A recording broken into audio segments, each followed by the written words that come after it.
What's up everybody, it's JJ. This is an excerpt from my longer video about Destiny Rising, but I wanted to make it into its own separate video as the lore is actually pretty complex. The devs actually want you to use your brains when it comes to figure out more about these characters. Since Destiny takes place on Earth and uses real-world locations, we can check and see if these characters are tied to real-world events. And when I tell you after some research, things got crazy and I learned a lot, things got crazy and I learned a lot. So let's break down this process that I did for Attal. So in this Destiny story, ghosts can use traces of biometric data left behind by human beings in order to resurrect a human from the past. And it appears to be they can resurrect you from any period of time because we have our warlord here that was resurrected and he lived over 1,000 years ago. So we use the context clues around the character to try to figure out where the character's from, what time period, and what kind of life they lived before they were resurrected. When Guardians are resurrected, their memories are fragmented, and a part of their growth journey is to figure out who they were in order to help complete who they are now. So let's take Attal, who they said was resurrected in North Africa. We look at the countries in North Africa, we look at Attal, and I'm gonna tell you right now that's a Moroccan queen, because I know a Moroccan queen when I see one. You know what I'm saying? Also, the traditional earrings and the decorative headdress are also dead giveaways, not to mention how her warlock robe is as well. The use of the gold decorations and trim on the robe are more signs of traditional Moroccan dress, as well as the flared out sleeves and the long dress, which has the separation in the middle there. Well, in traditional Morocco, the women wouldn't have their legs exposed like how Attal's legs are. But it's very clear, the influence is very clear. According to the story, when she was resurrected, everything around her was scarred. The ground was scarred, most likely meaning burned, destroyed, injured. So it sounds like she died in a bombing attack. This is further enforced by her lore that says that the villages nearby were left in ruins. We also have her first legendary weapon, which is a revolver. So that's another clue. And then we have an inscription on this other revolver of hers that talks about the Red Sands. We can tell from her voice lines she doesn't like to fight. Sometimes a warm hug is more useful than guns and bullets. She gets upset if she kills somebody that she feels like she could have saved. I didn't want it to come to this. And she's very appreciative if you heal her or something like that during combat. I appreciate you and everyone and everything. She's even seen feeling conflicted about Gwen's actions, who's killing people in order to keep them safe. Just goes to show that she thinks that anybody can make a turnaround, even though we know that's not true. Also, she's super intelligent, as she took it upon herself to learn the Elixni language, which is the language of the fallen, and was able to communicate with the kids and the adults all on her own. We know in her other lore, it says that after she was resurrected, she went to a nearby destroyed village, found a piece of a sacred sword, then used that metal and her light to create mint. So she took an inanimate piece of metal and transformed it into this flying creature that you see alongside her now. And through this creature, she's able to send out this electric arcs. It attacks people when you attack. When you do your ultimate, it sends out these electric eagles. So it's essentially a conduit for electricity. But how is this possible? Like, how could she take a piece of metal and turn it into mint? Alchemy as a whole is understood to be a combination of both an ancient metaphysical science and the mystical art of manipulating matter using natural energy. This manipulation is known as a transmutation and can be broken down into 3 separate parts. The first part is the understanding of the makeup of the material that is going to be transmuted. This includes the understanding of how the flow of both potential and kinetic energy work within the material. Second is deconstruction, when energy is used to break down the material into an easier state to be reshaped. And last, we've got reconstruction, the completion step after deconstruction, in which the broken down materials are reformed into a new form that the alchemist has chosen.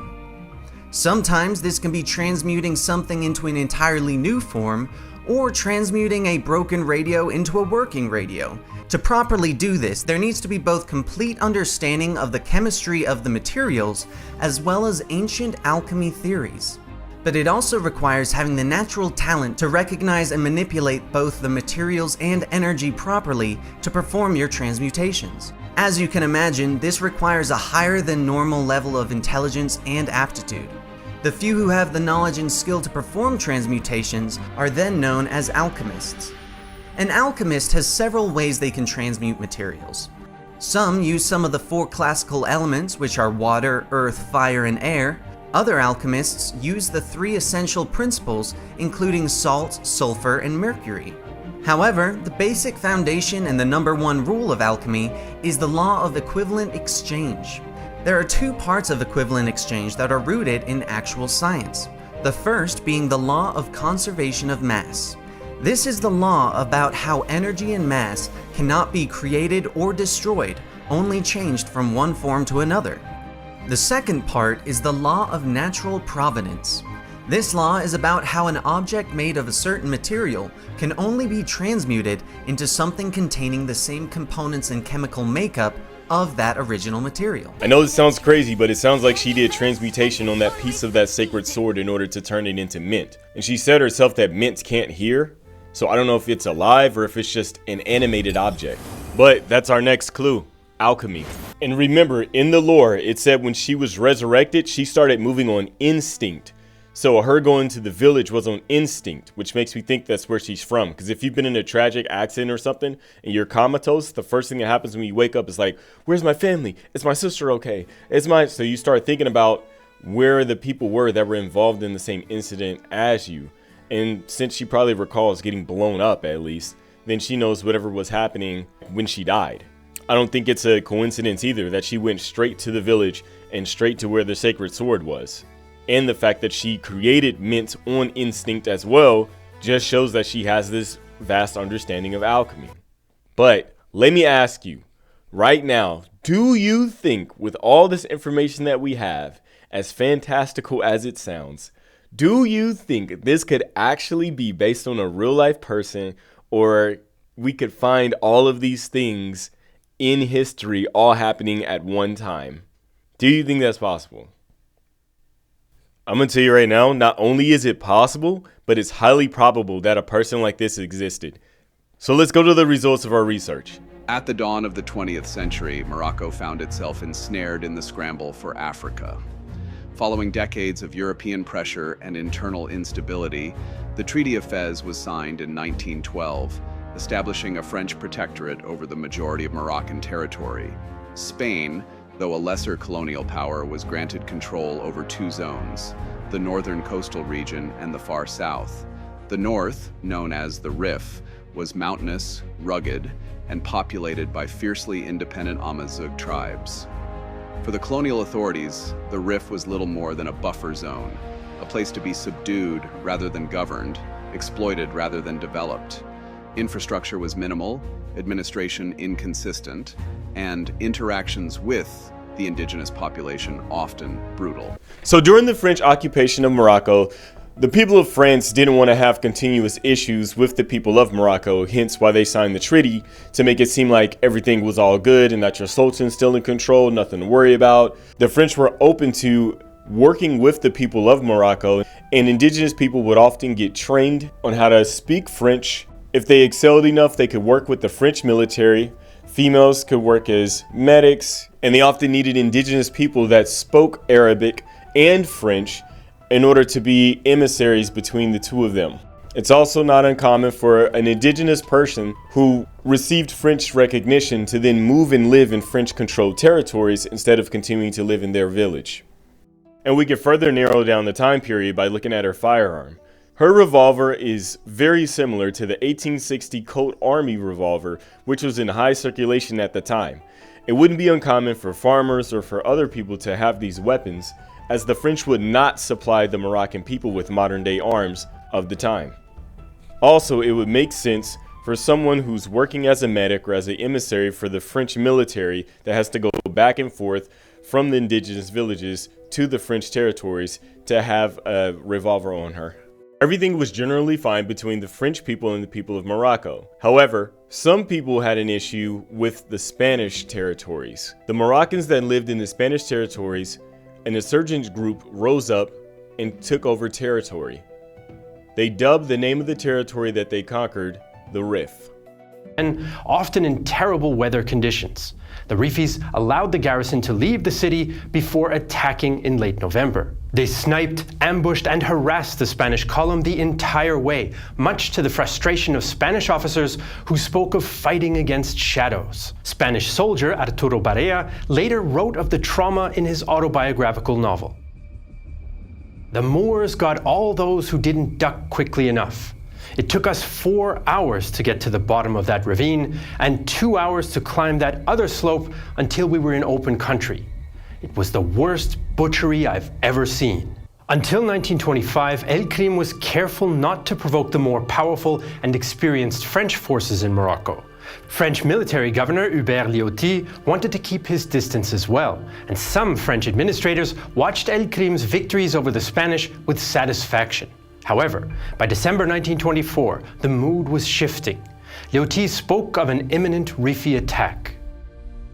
Nothing would be so bad for our regime in North Africa as the installation near Fez of an independent Muslim state, modernized and supported by the most warlike tribes, with a morale exalted by success against Spain. In short, the most serious kind of menace, which should be dealt with at the earliest possible moment. Around the same time, El Krim also began to adopt stronger language. I recognize that the French have given Morocco order, security, and economic prosperity, but I shall bring the same benefits with the further advantage that I am a Muslim. So they went and attacked the French military outpost, about 42 of them, killing over 2,000 French military soldiers. And then they even attacked the posts that were actually run by Moroccan soldiers that worked for the French military, most likely because they saw them as opposition since, you're working for foreigners, you betrayed your people, whatever. But even at this time, Spain and France both recognized the military might of the leader of the Rif and decided to attempt negotiations. They agreed to give the Rif autonomy, but refused to recognize it as its own country. The leader of the Rif, of course, did not agree to this, and he stated he would continue his journey to remove all foreigners from Morocco. At this point, the full weight of the French and Spanish army descended upon the Rif, and this is where Attal comes in. In early September, the colonial forces went on the offensive. On September 8th, Spanish troops, including Franco's legion, landed at Al Hutheimas Bay, only 6 kilometers from El Krim's capital at Ajdir. Over 100 Spanish and French ships landed 16,300 troops, including a small number of tanks. The landing also involved sea-based air support, including aircraft from Spanish seaplane carrier Dédalo. The Al Hutheimas operation is considered by many as the first amphibious landing involving tanks and mass seaborne air support in history. Now this was already bad, but things were about to get much worse, as the people of the Rif had made a national mockery of the French and the Spanish. They had to be eradicated. Plans were made to bomb civilian villages, killing women and children if they were located inside of Rif-controlled territory. And now imagine our dear Attal, French-speaking indigenous Moroccan woman, working for the French military but has a heart for others and wants to help others, even as we've seen in the game where she will literally risk her life for a stranger. We can assume that she would try to head to one of these villages to warn the people that now they're being targeted and probably try to get as many people out as she could. But as our dear Attal heads into the village, she never makes it out. With support from the French, the Spanish military escalated the conflict. In one of the darkest chapters of the war, Spain began systematic chemical warfare. Mustard gas and phosgene bombs were dropped from planes onto civilian areas, an unprecedented act in Africa. Farms were poisoned, rivers were contaminated, villages turned into death traps. Children suffered blistering burns. Livestock died en masse. The goal was psychological, to break the spirit of resistance by making survival itself impossible. France, fearing unrest in Algeria, joined Spain fully in the campaign.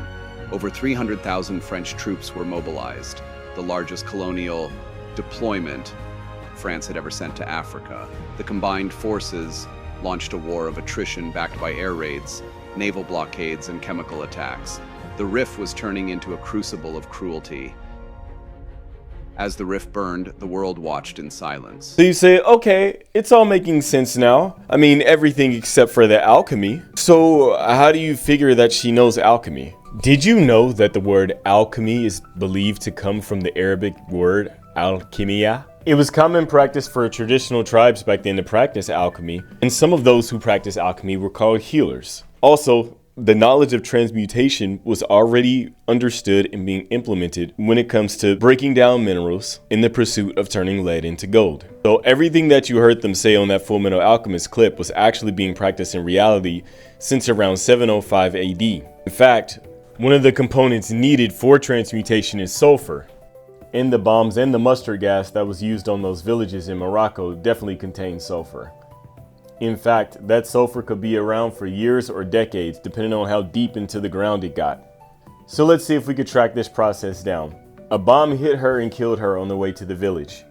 As soon as she's resurrected, her first thought is to return to the village.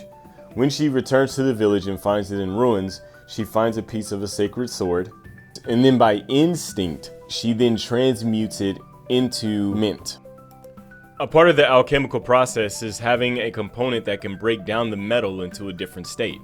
So turning it from a solid to a liquid, reshaping it, and then rehardening it. And that's where I believe the light comes in. But here's the thing. Why is mint a bird, and what kind of bird is mint? So in Moroccan spirituality, a bird is seen as a messenger between heaven and earth. Birds in flight is seen as proof that God exists. If the bird is a dove, then it represents peace. It's also interesting to think that when Attal died, let's say she went to heaven and she observed all the suffering and stuff that was happening on the earth while she was dead. Let's say that she saw that she couldn't save those people and they died, but maybe she sees things more clearly and understands that there's nothing more important than a human life, and that a lot of the conflicts and nonsense that we have here on this earth is really not worth all of these people dying. Then when she's resurrected, she's overwhelmed with this feeling of compassion and love for all peoples, because that's what her lore says. The spiritual beliefs and things surrounding her, it's kind of easy to see, in my opinion, if we factor in the spiritual things as well. Now let's revisit that inscription on the gun that she got. It says, "You're better off following your gut than any map in the red sands." This thing here has a double meaning. Number one, the red sands are a portion of Mars in Destiny 1. But also, according to Attal's lore, the red sands also cover multiple locations in Morocco, locations that were under French control. The inscription infers that Attal navigates the red sands, meaning to pass through or to journey through, which falls in line with her working for the French military, visiting different villages as an emissary. On the other side of that, we have to look at who the inscription comes from. Efridit is an Iron Lord, the youngest one, who's a female, and she set out on a journey on how to use the light without violence. So the fact that Attal was able to be resurrected and then instinctively figure out a way to use the light to heal people, of course, is going to catch Efridit's interest. So of course they would meet and interact with each other. But to what extent, we don't know. Maybe that'll be in a DLC or some lore later. And that does it. And so when I first started looking into this, I was like, oh, maybe it's a coincidence. Maybe it's a coincidence. But the more things started lining up back to back to back to back to back, I said, yo, are these developers geniuses or something? Like, who looked up this incident and lined everything up down to the weapon, down to every, like who did this? I need to talk to the writers. This is amazing. The more that I found out, the more excited I became, not only because I thought it was super creative, but also I'm learning more about world history that I didn't know. I didn't know that stuff about alchemy, even though I watched, Full Metal Alchemist before, but I always thought it was just some fantasy or whatever. I didn't know about the actual history of it. So in doing so and trying to do, more research for the video, I learned things about world history myself, things about alchemy myself, things about Sufism myself, and it's actually very enlightening because there's some really good stuff in there. So I think that it's, I'm floored. I've never dealt with lore that was this deep and this probable, since it does take place on Earth, and I just think it's fantastic. I've definitely never dealt with writing this deep when it comes to Destiny, not at all, especially not for one character. This is literally just one character. So, and she's not even like the main focus of the story or nothing. Like, she's just a character you choose that does have her place in the world, but the whole story does not revolve around her at all. So to see this much effort put into it to leave the player breadcrumbs and stuff like that, I think that's super dope. Let me know if I should make lore videos on the other characters too. Attal, we can't communicate effectively just yet. Perhaps we should learn a bit more before deciding whether to aid them. But he's friendly, and those kids... I want to help. At least let me try, Swift. It's a cruel world out there, but someone has to take the first step towards kindness. And I'm willing to be that person. The Elixni have entirely different morals and values. The risk is too high.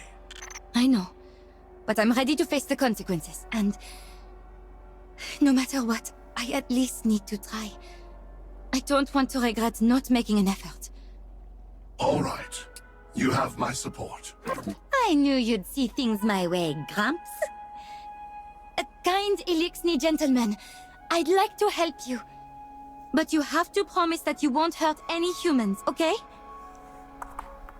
We no kill. So we have a deal.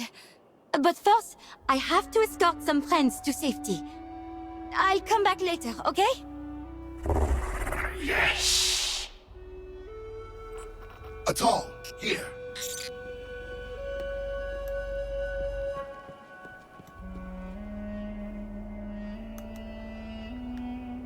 This ball. Toy gift you. Does this child want to give me the toy? Thank you. I like your gift very much. But as an adult, I could never take away a child's toy. Keep it with you. I'll bring you some more next time. Bye bye, mon petit. Swift, I can't not help these kids. I was hesitant before, but now... I want these kids to survive. But yeah, that was pretty crazy how everything all connected together. But thanks for checking out the video. Make sure you like, share, subscribe. Also, I'm renaming the channel. I accidentally named it like gaming commentary. I thought that was the channel description. I was very tired when I started editing the stuff for this channel. So it will be changed back to like jjfx gaming or something like that here in 14 days when my timer runs out. But yeah, I'll see you around. Thanks.